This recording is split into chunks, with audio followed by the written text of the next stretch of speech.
News live from Islamabad. I am Muneeb Hamid with the news of this hour. Let's begin with the top stories first.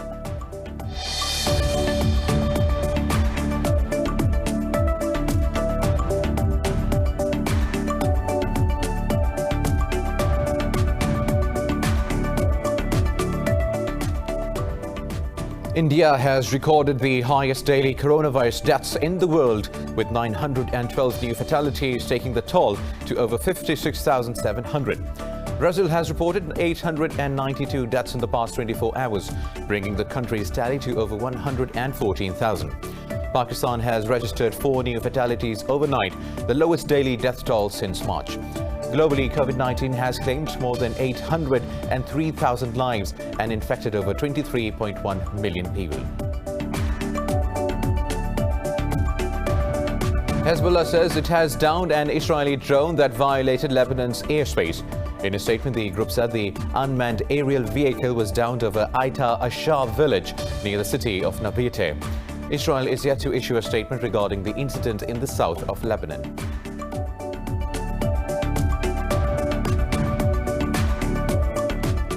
The Saudi-led coalition forces have destroyed an explosive-laden Houthi drone and a ballistic missile in the Yemeni airspace. Coalition spokesperson Colonel Turki Al-Malki said the ballistic missile was heading towards the city of Jazan.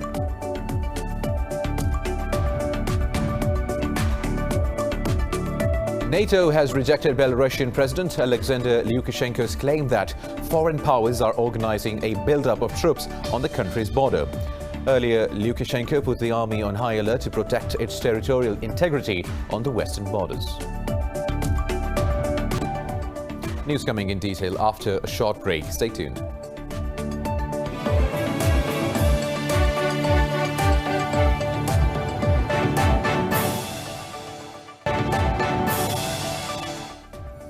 Welcome back now for the news in detail. India has recorded the highest daily coronavirus deaths in the world, with 912 new fatalities, taking its death toll to over 56,700. Brazil has reported 892 deaths in the past 24 hours, bringing the country's tally to over 114,000.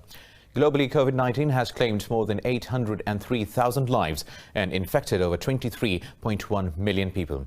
This report has details.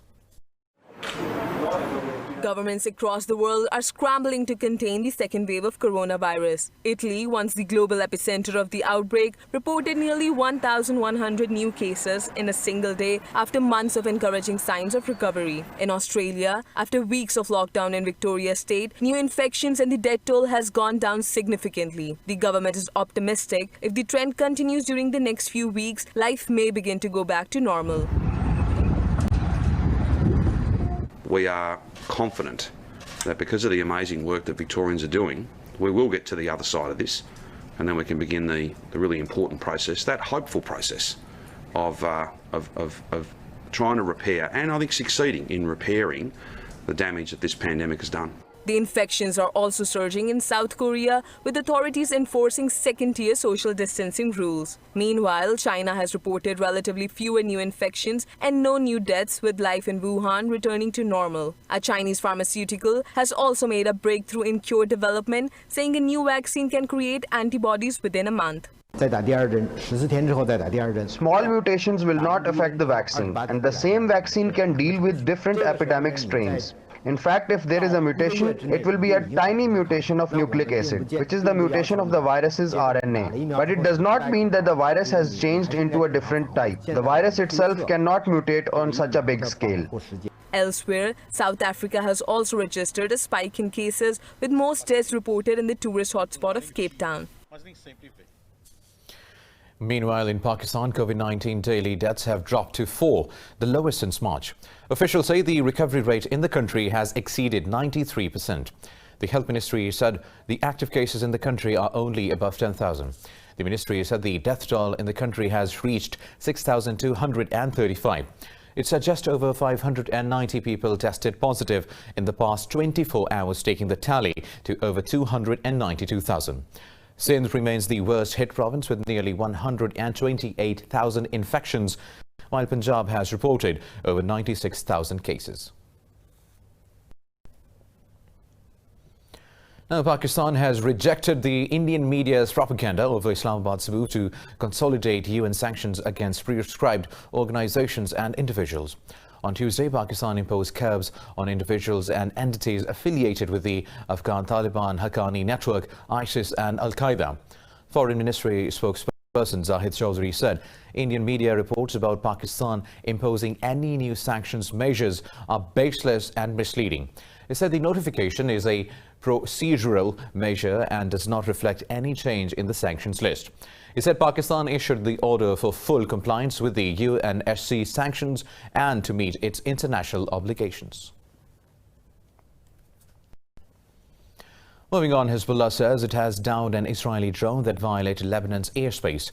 In a statement, the group said the unmanned aerial vehicle was downed over Aitha Ashar village near the city of Nablus. Israel is yet to issue a statement regarding the incident in the south of Lebanon. In the past, Beirut has repeatedly complained to the UN regarding Tel Aviv's violations of the Lebanese airspace. Beirut said Israel violated Lebanese sovereignty over 370 times at the land frontier, more than 380 times at sea, and 250 times in the air between January and May. Now in Israel, thousands of people have staged a protest outside Prime Minister Benjamin Netanyahu's residence in Jerusalem.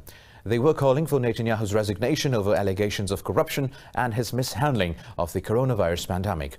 The protesters blew horns and chanted slogans against Netanyahu.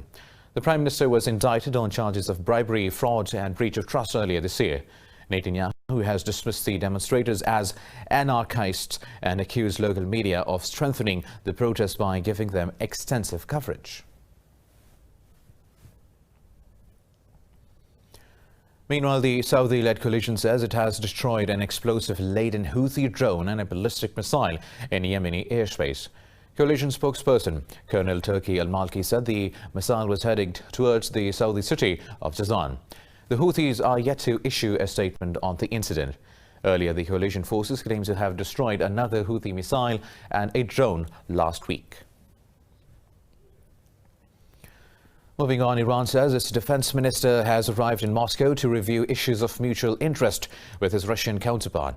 The Iran state media said Brigadier General Amir Hatami is visiting Moscow on the invitation of Russian Defense Minister General Sergei Shoigu. The Iranian minister will also visit the 6th International Russian Military and Technological Exhibition. He will focus on ways to further expand Tehran-Moscow defense ties. NATO has rejected claims by Belarusian President Alexander Lukashenko that foreign powers are organizing a buildup of troops on the country's border. The presidential offices of Lithuania and Poland have also denied such allegations, saying Lukashenko was trying to divert attention from the real issue. Earlier, Lukashenko put the army on high alert to protect its territorial integrity. Lukashenko also denounced mass protests in Minsk, alleging that Western countries were backing the demonstrators to oust him. Meanwhile, in an interview, opposition leader Sviatlana Tsikhanouskaya said Belarus was undergoing a change and Lukashenko will have to step down. Tsikhanouskaya, who is in self-imposed exile in Lithuania, said various world leaders had pledged support to the struggle of the Belarusians. We're asking how they can help us, but I understand that I think they have no right and have no possibility to interfere into internal affairs of our country. And all I asked them is supporting the Belarusian people. Well, Belarus has been rocked by mass protests since Lukashenko won a 6th term in office 2 weeks ago. In an election opposition the EU and the US claimed was rigged. Now moving on to Sudan, whose Prime Minister Abdallah Hamdok Khartoum is ready to cooperate with the International Criminal Court over the Darfur war crimes case. In a televised address, Hamdok said the government will help bring the accused war criminals before the tribunal, including former President Omar al-Bashir. Hamdok also said the country is close to agreeing a peace deal with some rebel groups, with a formal announcement expected later this month. He said the country has taken significant strides to be struck off from the US list of state sponsors of terrorism. Hamdok's pledge to cooperate with the International Tribunal comes after months of silence from Khartoum. Sudan's designation as a sponsor of terrorism makes it ineligible for debt relief and financing from the International Monetary Fund and World Bank. ICC indictment accuses al-Bashir, among others, of war crimes, genocide, that killing 300,000 people. Now, Ivory Coast President Alassane Ouattara has been nominated for a third term by the ruling party in the October 31st election. Ouattara decided not to run for re-election, but following the premier's death in March, the party asked him to reconsider.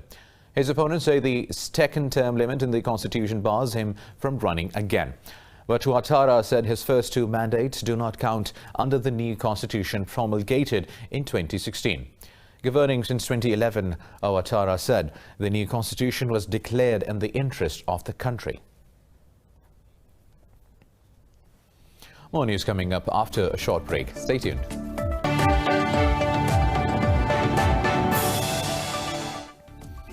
Welcome back. Now let's jump on to Colombia, where three separate attacks have left at least 17 dead across the country in regions contested by drug traffickers, criminals and guerrillas.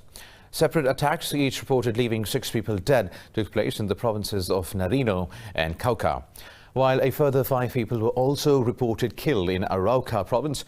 President Iván Duque lamented the deaths in a Twitter message. Now, Venezuela's President Nicolas Maduro has welcomed the idea of buying missiles from Iran. He was responding to Colombia's President Iván Duque's claim that Venezuela plans to buy missiles from Iran to support armed fighters in Bogota. Speaking at a virtual cabinet meeting, Maduro asked his defense minister to follow up the plan.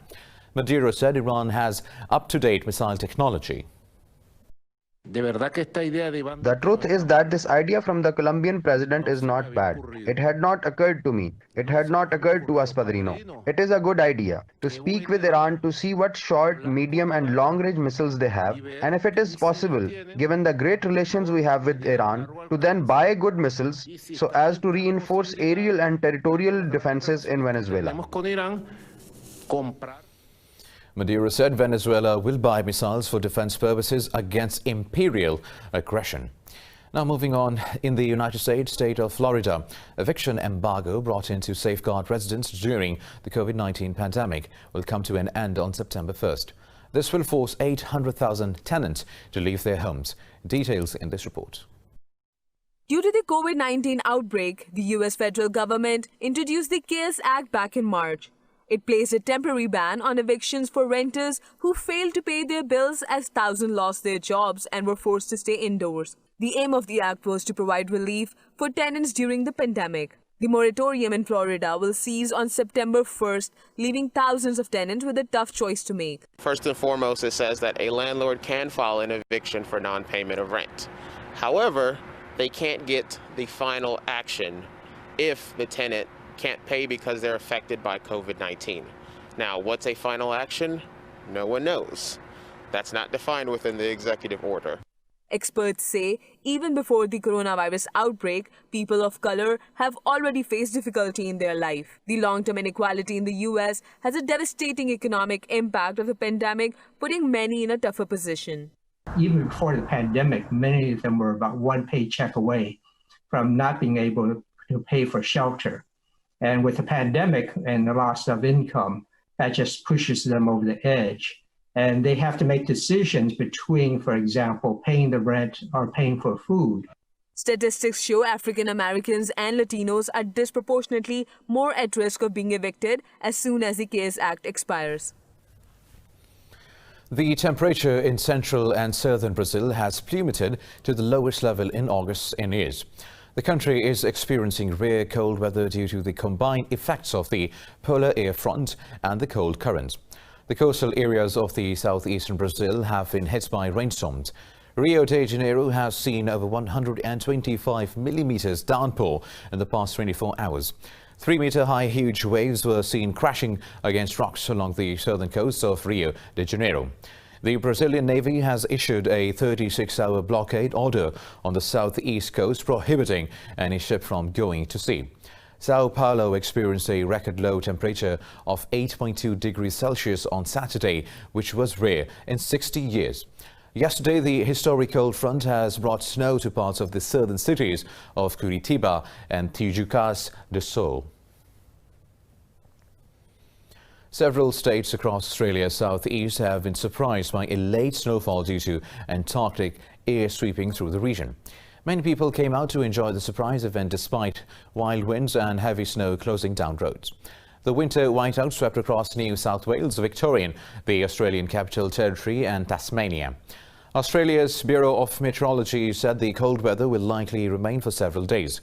Locals and people from other towns and cities travelled to enjoy winter one last time, with spring less than 10 days away.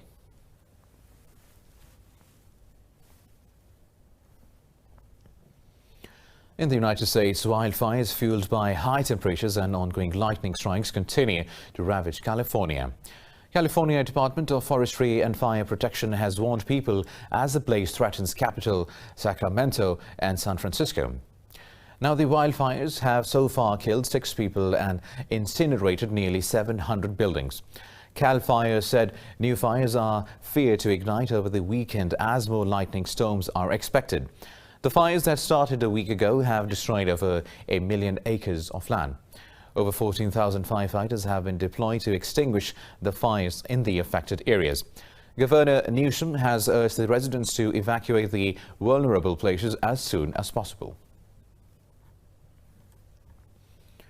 Now, in Germany, scientists have staged a concert experiment to study how big gatherings spread COVID-19. More details in this report.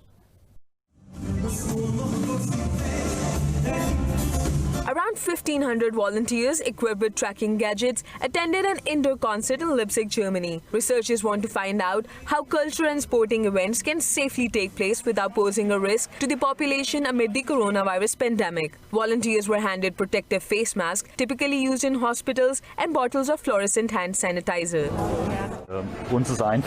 We find it important that events can happen again. If we can contribute a bit, then it's good. It's most important to get more insight so that we can come back to normality, to be able to attend concerts, sport events, just to have more leisure time. Stefan Moritz, the head of the study, told the news conference after the concert that he was very satisfied with the discipline of the participants. He said results of the study, which is being financed by the states of Saxony and Saxony-Anhalt, were expected in 4 to 6 weeks. Of course, we had to cut back on the fact that it is now only a third of the expected number of people. But I think we can cope with this. I think we have very good data, but not 100% of what we had hoped for. But we have a very good database and we can work with it. Sporting events such as Liverpool's Champions League soccer match against Atletico Madrid and the Cheltenham Festival have been blamed for playing a role in spreading COVID-19. A decision to grant approval for a concert of German singer Sarah Connor with 13,000 attendees on September 4th has faced sharp criticism by virologists and local politicians.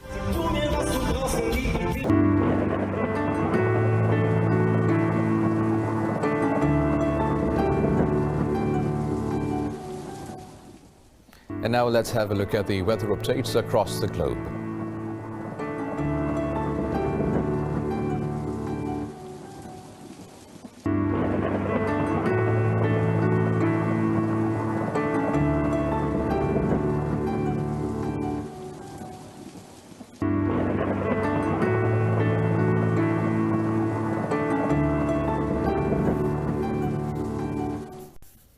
Well, that is all for now. For the latest updates, you can follow us on social media at indus.news. Take care.